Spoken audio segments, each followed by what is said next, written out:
we've got basically three key components that make up the weather system. There's the visual effects, so in the dry it's the iconic heat haze, in the wet it's the visual effects on the camera, on the cars themselves, the rain on the track, the puddles, the surface reflections, the rooster tails, the kick-up spray from the tyres.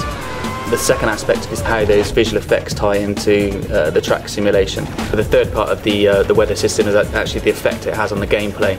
It just changes the attitude of the car completely in terms of driving in the dry or fully wet or partially damp track. So it's all about the sort of strategy elements at those points where the tracks change from wet to dry. The track will evolve as each car individually drives on that surface, and yeah, very, very accurate.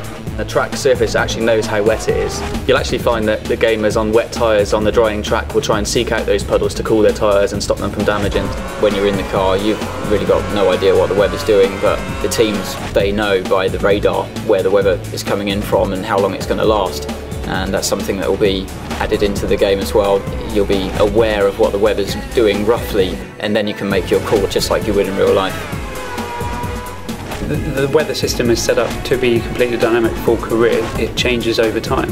So you go to Spa, a typically very unpredictable track. You need to be prepared to alter your car balance as the race weekend progresses, so that when you're heading towards that Sunday race day, you think you've got a car set up that is going to be balanced for the predicted weather conditions.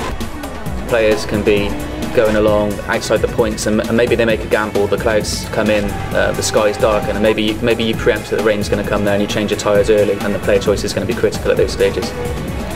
It brings that new element of launching a multiplayer game with Monaco in a heavy downpour, Monaco in the sun, or Monaco when the rain just starts coming down. I prefer to play those kind of scenarios rather than switching tracks into reverse or playing point to point. It's about making the game that I've always wanted to play.